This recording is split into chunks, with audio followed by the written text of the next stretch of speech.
All right, YouTube. I just tried to upload a video for whatever reason. YouTube wouldn't let me do it, and I don't know how it ended up getting deleted. But okay, so I'm gonna try to keep this real quick. I just did a PCV valve replacement on my 2001 Ford F-150, 4.6 liter motor, rear wheel drive, not four wheel drive. All right, to kind of give you a quick overview, because I just shot a 5-minute video that it just kind of messed up, and I don't feel like taking everything apart again. All right, so overview is I've been having some issues with my truck. It's been running rough, idling rough, surging at stops. The RPM would constantly do this, and it'd want to surge and take off, and it was just doing really weird stuff. Not to mention, it was running horribly. I mean, it was sluggish. When I hit the gas, sometimes it would almost stall. The motor would stay running, but the power was not there. Indicative of like a vacuum leak or some sort of clog or something like that within the vacuum lines. So I took it to a shop here in Lake Charles, and the shop told me that my throttle body was dirty and my EGR hoses were dirty also, coming off the throttle body. Well, here's the problem with that. I'd already cleaned those out.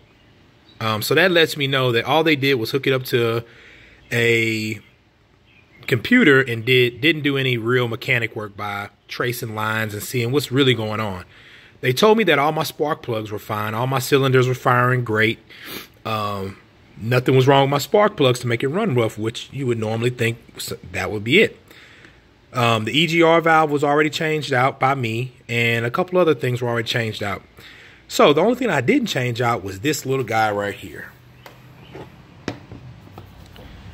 The PCV valve. And I didn't even think about it until I started doing some research, reading books. All right. And this little guy can cause all those issues if it is stuck in the up position, or if it's not seated correctly, or if it's not connected to the vacuum line correctly and it has a leak coming off of this part. Now let me show you where this little guy is at. This little guy, now this is the passenger side of the engine block. All right, as a reference mark, look here for the oil, then go straight back. Boom, right on the block. All right, this little guy sits right there. Right, and all you're gonna do, you might want to wear gloves because this gets dirty. My hands are clean right now because I had gloves on when I first did it just now, when the video didn't upload. Is you're gonna get down here and you're gonna pull this out. All right, this requires absolutely no tools whatsoever, or it shouldn't at least. And maybe you might want to use a pair of pliers to kind of get some leverage, but you don't have to. Just a little bit of force, a little bit of elbow grease. You're going to pull this out of the engine block. Now, the problem was mine was actually sitting on the engine block like this, not even inserted. It was kind of just dangling in there. And I can't believe the mechanic shop missed that. They kept my truck a week and they missed. My PCV valve wasn't even inserted into the motor. And it was dirty. And listen to the noise it makes. I don't know if you can hear that. Almost like a piece of plastic shaking in another piece of plastic. No real change noise to it. Just a little bit. It's pretty dirty. You can see in there, it's pretty dirty. Right?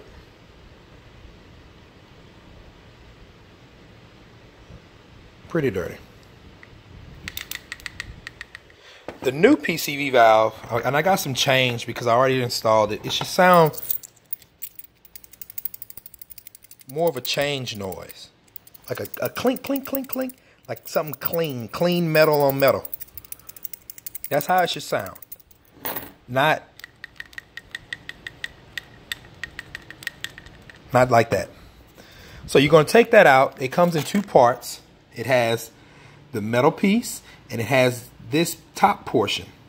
Now this top portion, you're going to slide down onto the piece, the new piece. It takes a little bit of force, guys. So just force it down, all the way down, seat it all the way to this part. Seat it all the way. Don't halfway seat it. Then you're going to take it. You're going to hook it back up onto the vacuum hose.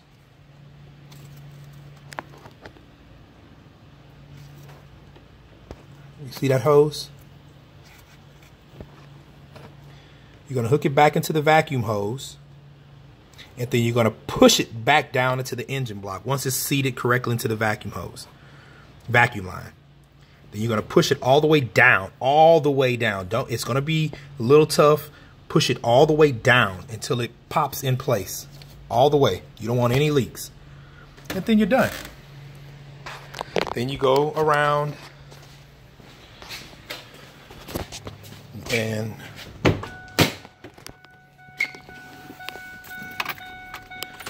you're going to start your motor. And already I've noticed that it runs, I mean, it just idles right back down. Look at that. Boom. It's idling right back down. It's not missing a beat. Before it was sounding like I had, my motor was, it sounded like I had, it was running like I had my cams redone. You know, that kind of gallop. You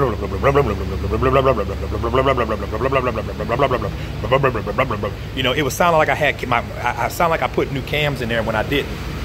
Okay, now listen, it's not missing a beat. I mean, no gallop, none of that. It's just boom, boom, boom, boom. And I already drove it. It's driving a lot better. I don't really smell the fuel or the oil. And that's it, guys. Sorry for the messed up video. I hope this helped you. I really wanted to go through the repair earlier. I'm not a professional. I just do this to help people out. Take it easy on the comments.